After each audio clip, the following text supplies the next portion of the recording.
What's up everybody? In this video, I'll be discussing how you can live in some of the most expensive cities, no matter if it's New York City, no matter if it's Miami, no matter if it's Los Angeles, and potentially live in these cities, make a profit, break even, or pay less than what everybody else is paying to actually live in these cities. The catch to this is, in my previous videos that talked about house hacking, you actually have to come up with a down payment, because at this point you're gonna get a loan, you're gonna actually get a mortgage. But in this particular example, you don't actually have to get a mortgage, or you don't have to put down a down payment. So this would actually be ideal for someone that's gonna be a college student, or you can be an adult as well. It can work for anybody as long as you're willing to actually live with other people in your property that you're currently living in. I'm gonna give 3 examples of how you can actually get this done. So let's get into it. So in this first example, we know that normally whenever you go house shopping or apartment shopping for somewhere that you're gonna actually lease, because we are actually gonna rent hack,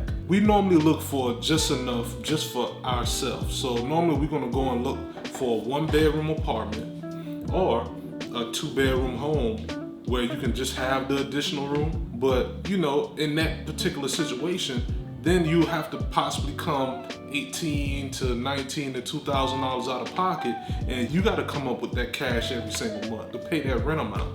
So let's say that normally you shop for a 1-bedroom and it is $1,800 a month for that 1-bedroom. Let's say you start thinking outside of the box and you say, since I know that I can qualify for a 3 or 4-bedroom home, let's say just a 4-bedroom home, the rent that I have to pay every single month will be $3,000. So you have a 4-bedroom and you actually only need one of them, and let's say you rent out the other 3 bedrooms. So you rent out the other 3 bedrooms for $1,000 a piece. So with you doing that, you actually have enough to cover the whole rent every single month. So in a situation like that, you won't even have to worry about actually paying for the whole property, but you will have a larger size property. It definitely wouldn't be an apartment, because most apartments not going to have a 4-bedroom. So you have a house that you actually will be renting, and you may have more of a backyard space, you may have a garage to park your car in, and you just have more space in general because you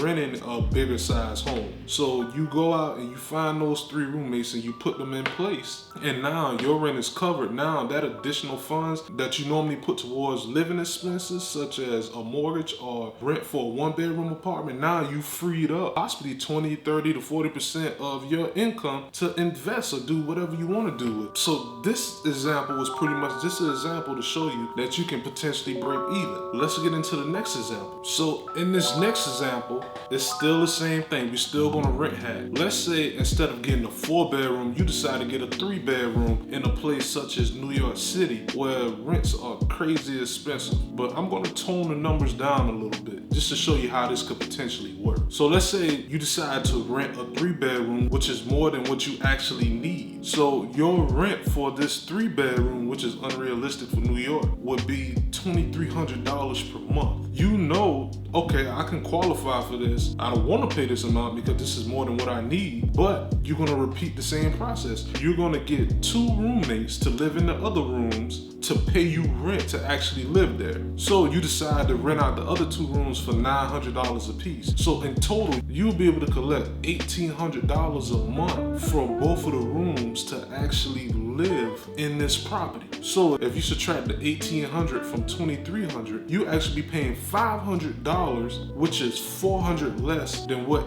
everybody else is paying for that particular square footage bedroom. So you're actually coming out cheaper than what everybody else is paying to live in a city where you know that each room would rent for around $900. Like I said, a 3-bedroom in New York City may go for anywhere from $6,000 to $5,000 to $10,000. I know this, but I'm just simplifying the numbers, so don't beat me up in the comments about it. The key here is I just wanted you to see that you could potentially be paying below the market just by getting additional bedrooms that may cost you more up front, but moving someone in to pay a portion of what you actually would be paying in full. Now, with this next example, you're gonna be excited about this last example because you're gonna see how you could potentially make a profit. So let's get into this next example. So this last example, I'm pretty sure this is what everybody is waiting on because this is where you actually can make the profit. Guess what? It's still pretty much the same. Let's say we use the same example from before, and let's say you move to a cheaper area such as a Charlotte, North Carolina, or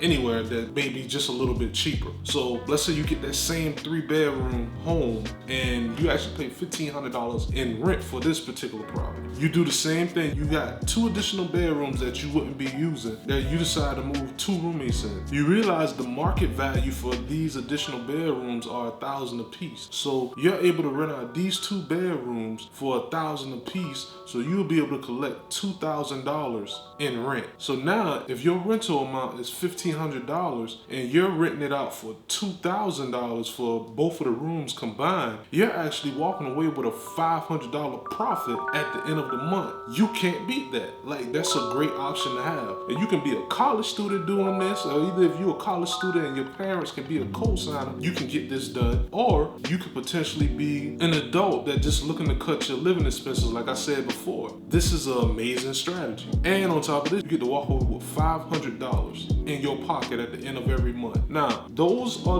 the pros of actually using this type of strategy. So what we're gonna do, we're gonna get into the cons of using this strategy, which most of them are pretty much common sense, but I still wanna go over it so you'll know what to expect. So the cons of actually using these strategies, I have a few of them that I would like to go over with you. So the first con would be, of course, you have to live with roommates. This is rent hacking. So instead of getting like a duplex, a triplex, a fourplex, of course you can't rent out all 3 or 4 units. You're actually renting out a house at this point. So you actually have to be comfortable with living with other roommates in the same property that you'll be living in. So that's one of the cons that I would like to bring to your attention. Another con that may be a make it or break it type situation for you is that you will be liable for damage done to the property if you're the main leaseholder and you have other lease agreements in place between you and your other roommates. Even if they damage that property, the landlord is going to come after you because you are the leaseholder that has signed the agreement to lease the property for 12, 13, or 15 months. Another con is this could actually be a deal breaker. If you have these 2, 3 other roommates in place, it doesn't matter if they decide not to pay every single month, you are financially responsible for covering the cost of the whole property because, like I said, you signed the lease with the landlord. So if 2 of your roommates are actually paying and one decides not to pay, you have to actually pay the other roommate half. And you never know, it may be a situation where you may try to evict that one tenant, but you can't because you actually have some type of agreement in place. You actually have to go through an eviction process. So you got to be careful with that. You really have to vet the people that you're moving in the property. Another con, which I just want to emphasize on it again, you are responsible for the full rent. So make sure you vet each tenant or roommate very well so you know the type of person that they are. Last but not least, you are financially responsible for everything. So when I say that, I mean you are responsible for the light bill that's going to be paid. You're responsible for internet, of course, and the main important thing, you are responsible for rent, like I previously stated. So keep those things in mind. But those are the main cons that I want to bring to your attention. Also, I'm gonna emphasize on this as well too. Please vet the person that you're renting to. If you can find someone that has the same goals and the same mindset as you, or someone that may work night shift and you work morning shift to where y'all can offset times and you not at the property when they're at the property, that may be better. But if you're in school and you find 3 other roommates that will be in school, that may be better for you because then you won't have to worry about them potentially making a whole bunch of noise when you're trying to study because they'll be trying to study as well too. In the same way that a landlord would actually run your credit to see if you would actually be the right fit to move in the property, you should do the same thing for the tenants or the roommates that you will be moving in. Don't move someone in just because they're your friends. Run their credit, see if they pay their bills on time, see if they are responsible and they don't take out loans and don't pay it back, because that's gonna be the type of person that you're dealing with. So those are very important things. vet your roommate. Now, if you enjoyed this content, please hit the like button, subscribe, and hit the notification bell, because I'm creating a little series here with house hacking and rent hacking.